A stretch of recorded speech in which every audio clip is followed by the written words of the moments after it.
Bueno, buenas tardes, profe. Mi nombre es Lucas Gutiérrez y esta es la presentación del trabajo final.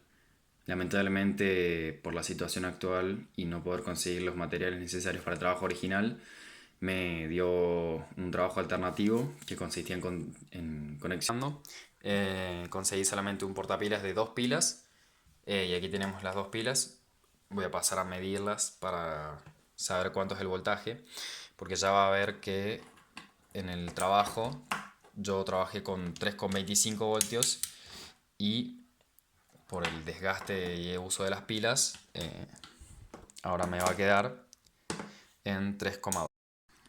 Para este trabajo utilicé una fuente continua de 3,25 como había dicho previamente y vemos que dice LED rojo y LED verde, pero en este caso utilicé más que nada el rojo.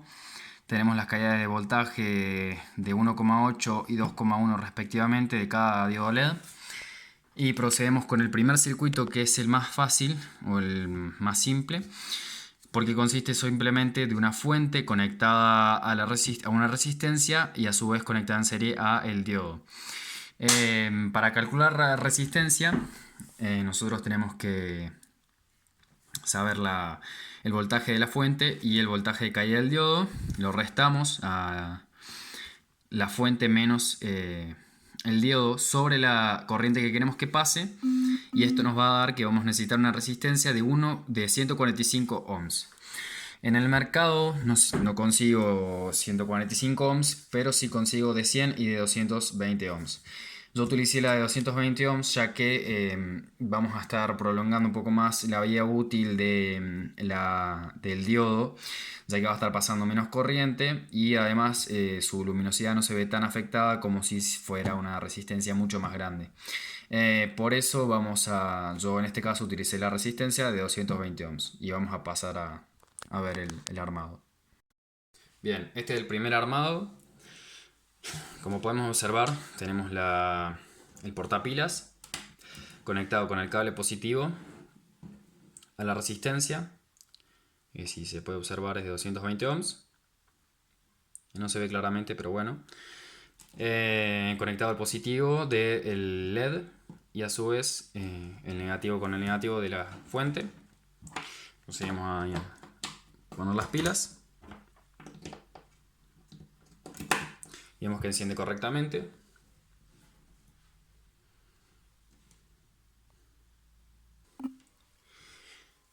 Y procedemos a medir el voltaje en el LED. Como podemos observar, bien.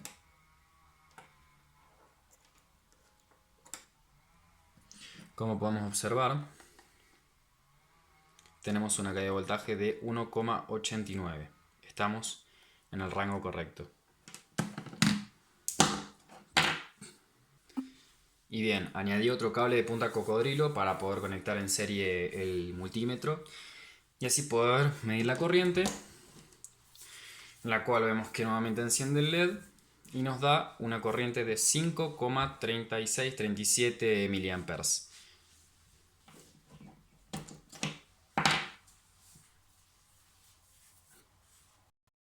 Muy bien, continuamos con el segundo circuito armado, el cual consiste de una fuente, una resistencia y esta vez dos LED conectados en serie. Como vemos, vamos a tener los dos LED rojos que van a tener una caída de voltaje de 1,8 cada uno, pero en esta vez, como estaban en serie, van a sumarse sus caídas de voltaje. Y como habíamos visto previamente que nuestra fuente tenía 3,21 voltios, no vamos a poder realizar este circuito ya que la caída de voltaje que necesitan ambos diodos para encenderse es de 3,6 voltios mínimo para realizar el voltaje de ruptura y que se puedan encender. Entonces no nos alcanza esta vez. Por eso no voy a proceder a armarlo, ya que sabemos que no encienden. Pero sí podemos hacer algo, que es conectarlos a ambos LED en paralelo. Para este siguiente circuito vamos a tener una fuente conectada a una resistencia en serie y a su vez conectada a dos LED en paralelo. Pero este circuito no es del todo correcto, ya que tenemos dos LED que teóricamente son iguales en su caída de voltaje porque son rojos, pero en la práctica esto no sucede, ya que uno puede llegar a tener 1,8 de caída de voltaje y el otro 1,85. Este va a terminar en largo plazo quemándose ya y previamente reduciendo su luminosidad, porque nosotros estamos entregando la misma tensión para ambos LED, pero uno va a necesitar más. Siempre va a estar recibiendo la corriente necesaria el que tenga menor tensión. Entonces, mientras más LED conectemos, va a ser peor en este caso. Nosotros vamos a conectarlo por unos segundos, así que vamos a realizar el cálculo de resistencia. Vemos que tenemos la fuente menos 1,8 voltios y dividido 2 de la corriente, la suma de las corrientes, ya que están en paralelo, y tenemos 20 amperes, porque es lo que nosotros queremos. Vamos a necesitar 70 ohms en esta ocasión, y la más cercana, la resistencia más cercana en su valor, es la de 100. Por eso nosotros vamos a tener una corriente de 14,5 miliamperes pasando, pero lo que va a suceder es que vamos a tener que dividirlo por 2, porque son 2 los LED que nosotros vamos a tener alimentados por la misma fuente, están en la misma malla, y nos va a dar que cada uno va a tener una corriente de 7,25 miliamperes pasando por ellos aproximadamente. Bien, como podemos observar, y para no alargar más el video, ya tenemos conectado el tester. Vamos a proceder a encender las luces y vamos a ver que están conectadas para medir voltaje en el primer LED, que nos va a estar dando una caída de tensión de 1,89, 1,9 voltios. Y en el segundo LED nos va a estar dando una caída de tensión de 1,88 voltios. Bien, esta conexión con los dos cables de punta cocodrilo las tenemos para facilitar un poco más la medición de la corriente, ya que ahora vamos a tener que conectar en serie el multímetro para la primera resistencia, para el primer LED, disculpe. Y como vemos, tenemos las dos puntas conectadas, el positivo y el negativo. Vamos a proceder a conectar. Enciende nuevamente y vamos a estar viendo que va a estar pasando por el primer LED una corriente de 11 miliamperes. Bien, tenemos conectado el segundo diodo LED al multímetro y vamos a proceder a encenderlo. Y vamos a estar viendo que la corriente que pasa por el segundo LED va a ser de 1,1213 miliamperes. Es una diferencia muy grande, por eso es que decimos que está prohibido realizar esta conexión, ya que vamos a estar desgastando a uno de los LED y vamos a quemarlo muy rápido. Bien, volvemos a la hoja de cálculo y me di cuenta que dije 1, en los miliamperes en el segundo diodo y era 4, se veía claramente en el multímetro, pero bueno, lo dije mal. Disculpe. Volviendo a los cálculos que habíamos hecho de corriente, veo que tenemos 7,25 miliamperes que supuestamente tendrían que pasar por cada diodo LED, pero como sabemos es una conexión que está mal hecha. Y si nosotros tuviéramos una fuente mucho mayor para poder conectar más LEDs, el LED que esté recibiendo más corriente, podemos correr el riesgo de que esté recibiendo una corriente mayor a 30 y vamos a quemarlo, ya que bueno, 30 es el máximo de su zona de trabajo. Así que esta conexión está mal hecha, pero bueno, no pasa nada por conectarlo unos segundos, enciende los LED como pudimos ver. Bien, continuamos con la figura número 4, el cual es un circuito que no voy a armar nuevamente para no alargar más el video, y voy a explicar por qué, ya que tenemos una fuente conectada a una resistencia en paralelo y los dos LED en paralelo a su vez.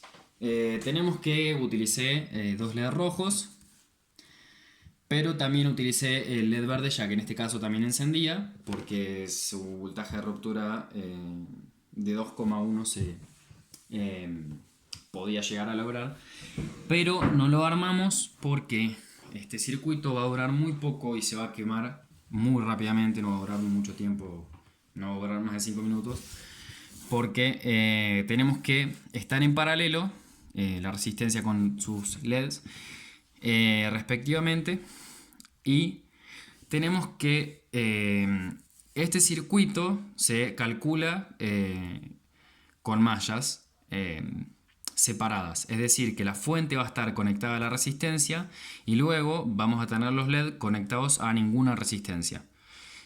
Por ende, si esto fuera ideal, vamos a tener que la corriente va a ser infinita, ya que la resistencia va a ser cero.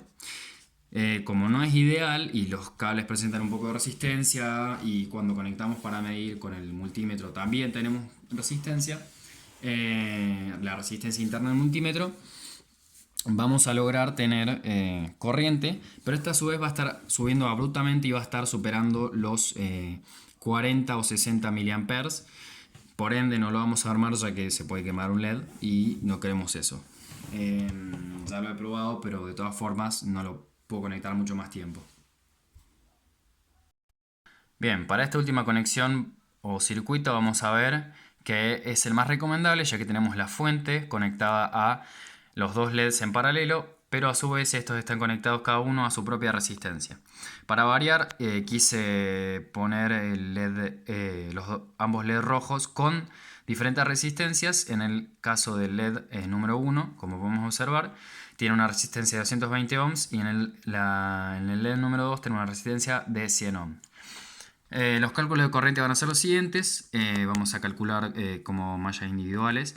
La corriente va a pasar de 3,25 voltios menos la caída del diodo sobre 220 ohms y nos va a resultar en una corriente de 6,5 miliamperes. En este caso vamos a tener una corriente de 14,5 miliamperes con una resistencia de 100 ohms. Bien, para esta última conexión surgió un problema, que es que la punta de prueba del tester se salió de su cable, es el cable del tester, como se puede ver, pero de igual forma vamos a poder conectarlo. Voy a introducir la pila y vamos a ver que una de las dos luces se enciende. Solo encendía una de las luces porque estaba salida la punta, pero una vez que hacíamos presión conectaban las dos. Pero bueno, como vemos se sale y podemos sacarla y ver que está falseada.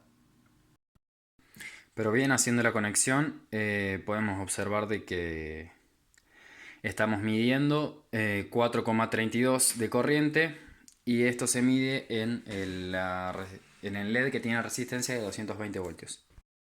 Bien, y como podemos observar, 4,5 mA que medimos del diodo que tenía la resistencia de 220 ohms es bastante cercano a los 6,5 que habíamos calculado. Por cuestiones de tiempo además y porque se me terminó de arruinar bastante la punta del tester, el diodo que tiene la resistencia de 100 ohms y que deberíamos de haber obtenido 14,5 mA, yo previamente ya había armado ese circuito con el tester para medir la corriente y me había dado aproximadamente 10,2, que es bastante cercano también. Hay que tener en cuenta que en ambas ocasiones nosotros tenemos la resistencia interna del multímetro, así que bueno, no vamos a estar calculando tan exactamente no vamos a obtenerlo tan exactamente este número, pero bueno, nos acercamos bastante y podemos decir que ya concluimos con la medición del circuito número 5. Bien, ya para dar un cierre final al trabajo, quiero concluir diciendo que lamentablemente no he podido realizar el trabajo final original, ya que, por ejemplo, es muy difícil conseguir la placa de cobre que es necesaria para realizar el trabajo, porque en Carlos Paz no hay casas de electrónica como en Córdoba, no se puede viajar a Córdoba, la mitad de los lugares de electrónica o que pueden llegar a vender algo están cerrados. Y bueno, he conseguido en un lugar en donde me cobraban a cada resistencia 10 pesos. Pero bueno, para realizar este trabajo me han servido. Así que ya sin más que decir, muchas gracias por darme esta alternativa de trabajo final y nos veremos en la próxima.